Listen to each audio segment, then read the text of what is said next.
What does she argue about? Well, every little thing. If you sit down in a long chair or something like that. Doesn't like the stuff you get in the store. Uh-huh. Then she calms down. I see. Have you always tried to please her? Yes. Mm-hmm. Always tried to please her. I used to clean her house for her when I was small. Well, now, why do you think she argues like that? Think because she's sick? Well, she doesn't try to control her temper. I see. Mm-hmm. How about your father? He's a swell guy. He's a swell fellow, isn't he? Gets kind of hot-tempered. Since my mother's been sick, it's been costing a lot of money. Uh-huh. And he's lost a lot of weight about worrying. Yeah, I see. My mother argues with him. She wants to know where the money is. Mm-hmm. But I don't care about that as long as everything turns out all right. Well, now, this jumping, what does that make you think of? Think about it. Oh, I can't help it. It just jumps. Uh-huh. How about the legs? Do you know anybody who had any trouble with their legs like that? No, sir. What does it make you think of? Go on. Except several years ago, Uh-huh. there was one fella. He had something wrong with his right leg. Mm-hmm. Water in the knee, but he's walking today. That hasn't bothered me. Was that anything like your leg? I don't know. He couldn't walk at all. He couldn't walk at all? No. What do you think of when you can't walk like that? I wish I could walk. Mm-hmm. But what do you think of? What comes to your mind when you find that you can't walk? So maybe I think my mother and father should be okay. Sometimes I wonder, hope the war ends soon. Things like that. Nothing in particular. Mm-hmm. Now the shakes are gone now, haven't they? Yeah. How about your legs? They're good and strong. I feel all right. Move them. Let's raise them. Oh, I don't see them raising before, but I can't walk. Well, how about them now? They feel all right. They feel good now, as if you can walk in them, don't they? Toes feel numb. Toes feel numb, but that's going away, isn't it? Yeah. Gee. Mm-hmm. Raising them fine, isn't it? Yeah. Now you're going to be able to walk, aren't you? I don't know. Well, you're going to, aren't you? Yes, sir. All right. I'm going to walk. I love walking. You love walking. I did. Always been very fond of walking. Now you found yourself unable to walk. Now you're going to get right up and walk. Right now. All right, now let's sit up. Sit up on the side of the bed. Here you are. That's fine. All right, now stand up. Now look at that. Is that good? All right, now walk out here. Walk over to the nurse all by yourself. That's the boy. Walk over to the nurse. You're just a little woozy. That's the medicine. Now come back to me. Come back to me. Open your eyes. That's the boy. Is that fine? Isn't that wonderful? Sure. All right, now again, once more. Yeah, but how long will it be? Oh, it's going to stay that way. It's going to stay because that's taking care of your worry now. All right, now come on back to me, and I'm going to let you go to sleep. When you wake up, you'll keep on walking perfectly well. How about it? Thanks, sir. Righto. All right, now let's get up in here and we'll go to sleep. Now, there you are. Now, I'm going to have you go right to sleep. When you wake up, it'll be all right. Thanks. All right, sleep, Girardi. The fact that he can walk now does not mean that his neurosis has been cured. That will require time. But the way has been opened for the therapy to follow. Now a new way of living begins, very different from the old one whose purpose was killing and trying not to be killed. Now, in an environment of peace and safety, all the violence behind them, they are building rather than destroying.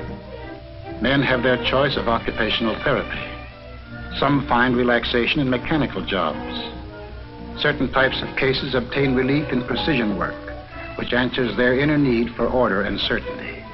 For sons and daughters and nieces and nephews and neighbors' kids, hobby horses are turned out by the carload.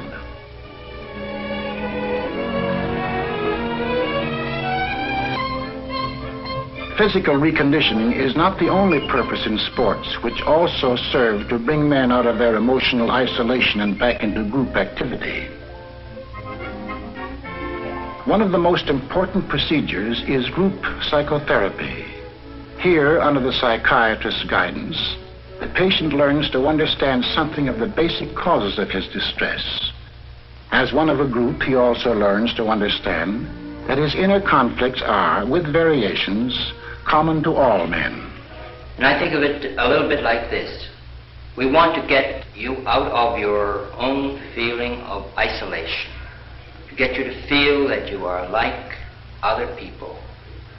In order to get to that, we have to use knowledge as one thing and something else which has to be added, and that is an experience of safety. You could say it is almost the core of all our treatment methods. Development of knowledge of oneself with the accompanying safety that it brings. I'd like to see if we can get some illustrations of how one's personal safety would stem from childhood safety, and how the childhood safety itself would stem from the parents' safety.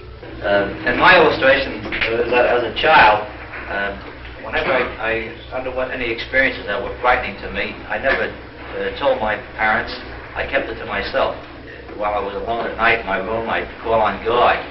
So if I had done anything wrong that I was ashamed of, I was ashamed to go to my parents and tell them what I had done. So I kept it to myself. And I used to be in constant fear that my parents would find out my feelings. Well, I wonder if there's any of your mother's troubles that you would know about. No, my mother never gave any of the children any part of her troubles. Well, that would be the same thing that happened to you. She didn't tell her troubles, and you didn't tell yours. You took your troubles to God, and she probably did the same thing. Probably didn't even confide in your father. In other words, the kind of method that you used to get relief from anxiety was really, we'd have to assume, learned and felt right in your home, the same kind of thing. I think it was all caused by economic conditions of the world. I mean, people trying to compete with one another, trying to get a better job, trying to keep up with uprising, living, things like that have caused a lot of arguments in the home. Mother and father arguing about the price of the food, and that has a reflection on the children. Right. Things like that. So I think that was one of the causes. Was the worst not having enough food to eat, or the arguments between them? Both. I mean, there was. Which was the worst, though? Well, I guess the arguments. Sure, of course, the arguments. Because I can't remember about the food. There you are. You can't even remember about the food or the lack of food. I have in mind my own childhood. We're coming from a moderate family. Moderate in the sense that the family had some sense of security. What happened there was we were told that myself, my brothers and sisters, we couldn't just play with any of the kids we wanted to play with unless their parents in turn had the equivalent of what our parents had. And as a result, we were kept in a narrow circle, very, very narrow. However, I have found that there has been a strong yearning on my part to break out of this environment, to be able to play with toys that can happen. I say the net results like this. Your mother did not feel really so superior. She felt inferior when she tried to make you take the attitude you were better than the other children. So that now, in certain experiences in the Army, have brought that out more clearly, because you've been thrown in with Tom and Dick and Harry and need to get along with them. It's not necessary to be in the Army. It's not necessary to be in the war.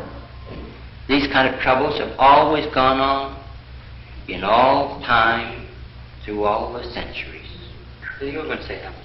I never spoke until I was 7. Is that right? Yes, sir. And I studied very bad. At 14 and 15, I couldn't recite in school.